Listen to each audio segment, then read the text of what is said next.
Kita mulai. Assalamualaikum warahmatullahi wabarakatuh. Selamat sore, berjumpa lagi kita pada TWEB 2, mata kuliah Hukum Islam dan Praktek Peradilan. Tema kali ini adalah mengenai wakaf dan kalau sempat kita akan bahas juga tentang lembaga keuangan syariah. Tapi utamanya kita akan membahas materi mengenai wakaf. Baik ya, udah ada yang baca-baca tentang wakaf di materi modul yang diberikan oleh Universitas Terbuka? Sudah ada? Sudah ada atau belum?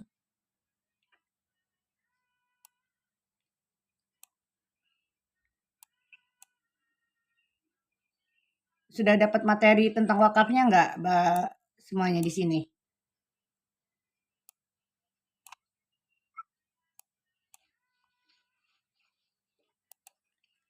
Ya, Bapak Ibu sudah dapat materi mengenai wakaf?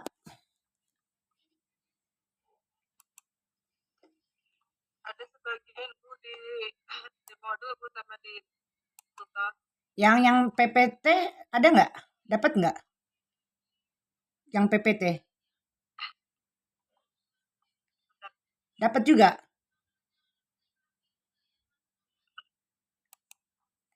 Materi yang di PPT dapat juga?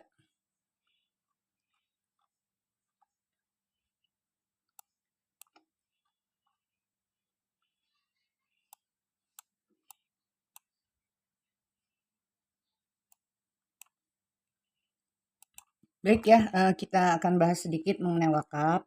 Wakaf itu bahasa dari kata wakaf yang berarti berhenti atau menahan. Istilahnya itu adalah menahan harta yang diambil, manfaatnya tanpa mengalami musnah beserta dimaksud untuk mendapatkan keridhaan Allah Subhanahu wa taala. Hukum Islam. Dari hukum Islamnya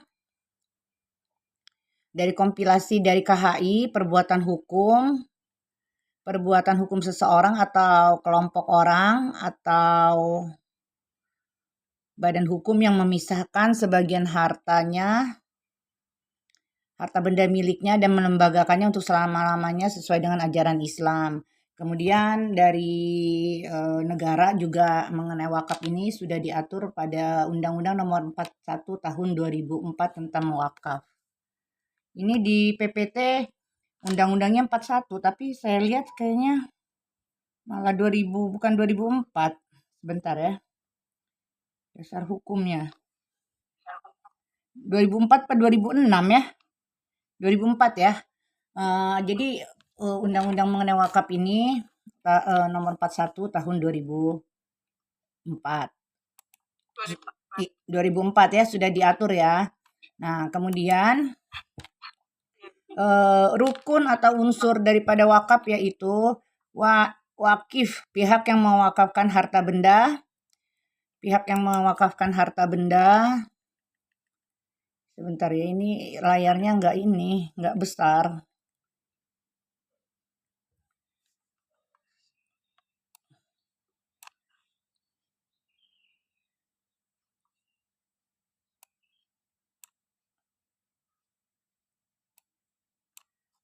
Baik, rukun daripada unsur wakaf adalah wakif, pihak yang mewakafkan harta benda miliknya, yaitu perseorangan, organisasi, badan hukum, sesuai dengan Undang-Undang Nomor 41 Tahun 2004. Yang kedua rukunnya adalah makuf, benda atau harta yang diwakafkan. Syaratnya itu adalah bernilai tahan lama dan tahan lama dipergunakan, serta nanti kita bahas ini satu-satu ya. Dan murni hak milik pribadi ya. Jadi kita nggak bisa ngewakafin punya orang lain, kita wakafin itu nggak bisa. Terus kemudian yang ketiga makuf alai, tempat kemana diwakafkan harta itu, tujuan wakafnya.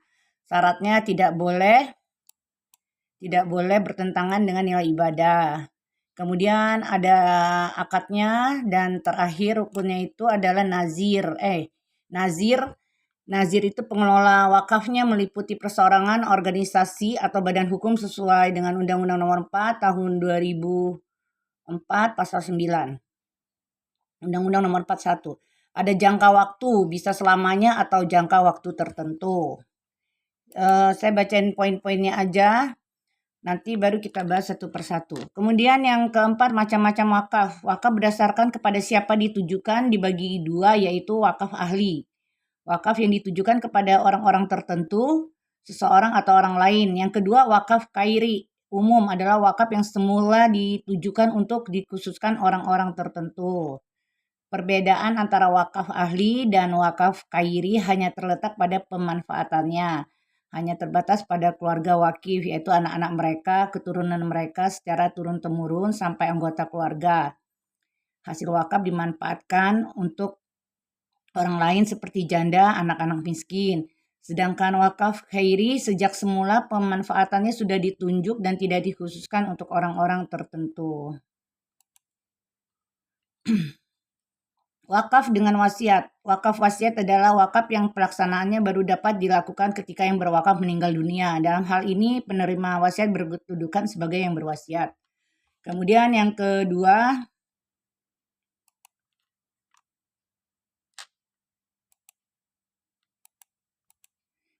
wasiat menurut istilah fikih dapat dipersamakan dengan berderma atau bersedekah.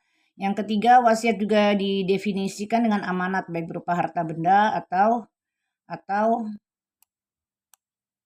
baik berupa harta benda ataupun lainnya.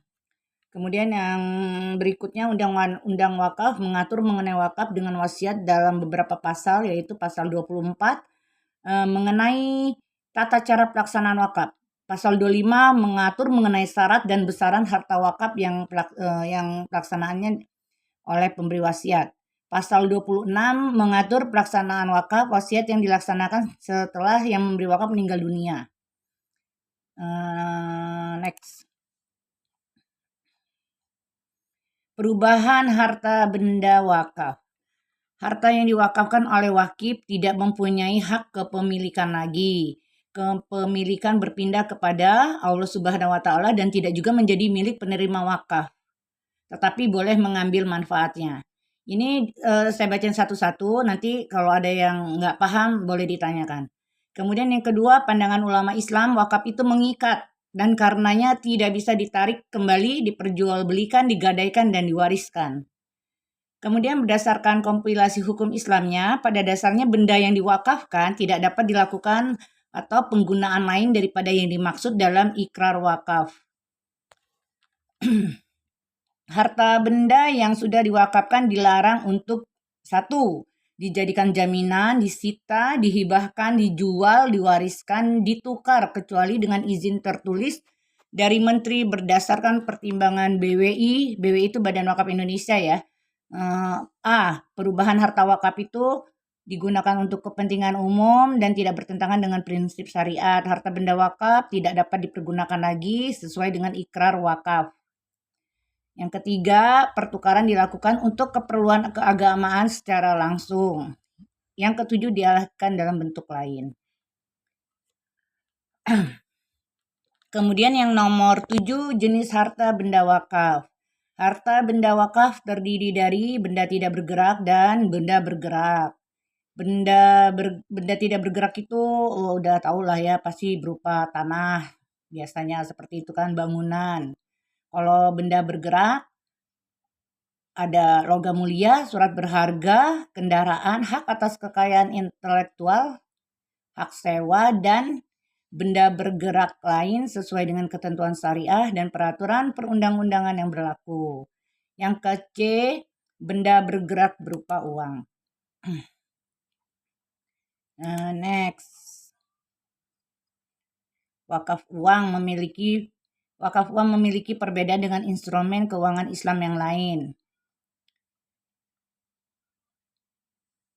Kenapa wakaf uang ini agak berbeda?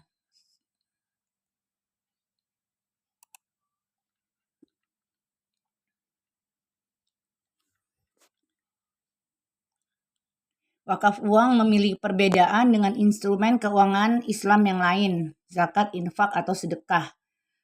Jadi zakatnya dapat dibagikan langsung dana pokoknya kepada pihak yang berhak, sementara wakaf uang terlebih dahulu harus diinvestasikan terus-menerus sehingga selalu memiliki dana yang terkumpul seiring bertambahnya jumlah wakif yang beramal. Hasil investasi itulah yang akan mendanai orang miskin.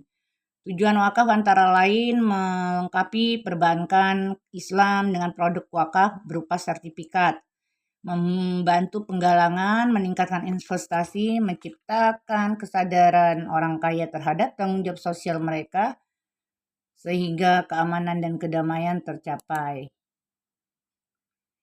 Pendaftaran wakaf tidak bergerak dalam kurung tanah. Pendaftaran harta benda wakaf tidak bergerak berupa tanah dilaksanakan dengan ketentuan sebagai berikut. Tanah yang sudah berstatus hak milik didaftarkan menjadi tanah wakaf atas nama nazir. Tanah hak milik yang diwakafkan hanya sebagian dari luas keseluruhan harta harus dilakukan pemecahan sertifikat hak milik terlebih dahulu, baru kemudian didaftarkan menjadi tanah wakaf atas nama nazir.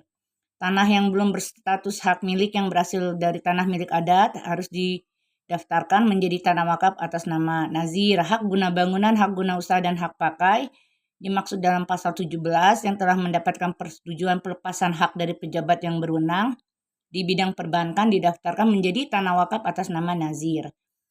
Tanah negara yang di atasnya berdiri bangunan masjid, musola, dan makam didaftarkan menjadi tanah wakaf atas nama nazir. Pejabat yang berwenang di bidang pertanahan kabupaten mencatatkan perwakapan tanah yang bersangkutan pada buku tanah sertifikatnya.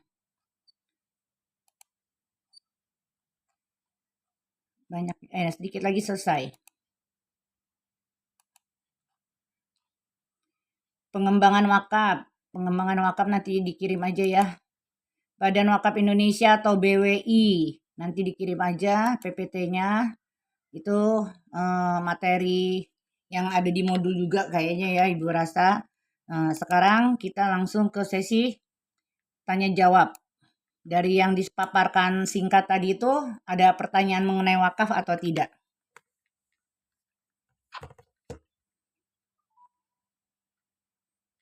Bu, izin bertanya, Bu. Ya, boleh. Misalnya ada orang yang sudah mewakafkan tanahnya, Bu, untuk kepentingan umum.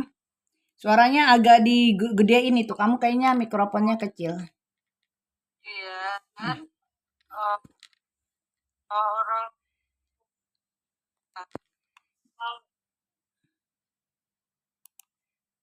Putus-putus pita ya ini. misalnya gini Bu, ada orang yang sudah meninggal, kemudian diberikan wakaf untuk kepentingan umum. Ya, kemudian selang berapa tahun itu ternyata wakaf yang diberikan itu gimana Bu untuk pengurusan sengketanya Bu? Pertanyaannya apa? Itu untuk kalau misalnya begini, ada orang yang memberikan pemwakafan tanahnya untuk kepentingan umum. Ya, kemudian selang berapa tahun ternyata tanahnya itu masuk ke dalam tanah sengketa. Tanah sengketa. Nah, kemudian itu untuk ya.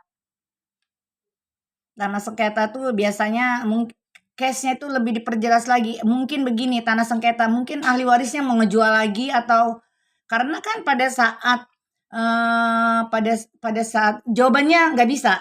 Tadi udah dipaparkan di PPT bahwa tanah wakaf tidak bisa disita, tidak bisa diperjualbelikan. Jadi apapun yang terjadi itu akan kalah karena udah pakai notaris, sudah ditetapkan oleh undang-undang tanah wakaf itu.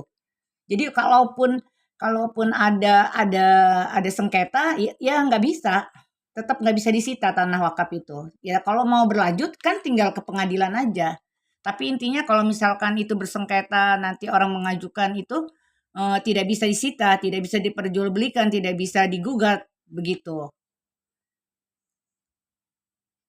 Misalnya ahli warisnya juga mempertanyakan pun itu akan tetap kalah juga gitu ya Bu ya? Oh iya, nggak kalah. Jadi begini, tanah wakaf itu begitu memutuskan hari ini saya berwakaf, terus dicatat oleh negara sesuai Undang-Undang Nomor 41 Tahun 2004, itu langsung lepas menjadi milik Allah dan milik umat. Jadi bukan lagi milik si yang memberi wakaf atau keturunannya itu sudah putus, berlaku selamanya tanah wakaf itu. Kira-kira seperti itu. Nggak bisa diiniin. Percuma juga gitu. Kalau kita mau menggugat tanah wakaf itu akan menang. Karena begitu kita memutuskan tanah ini saya wakafkan selesai, udah pada tahu gitu kalau tanah wakaf itu tidak akan bisa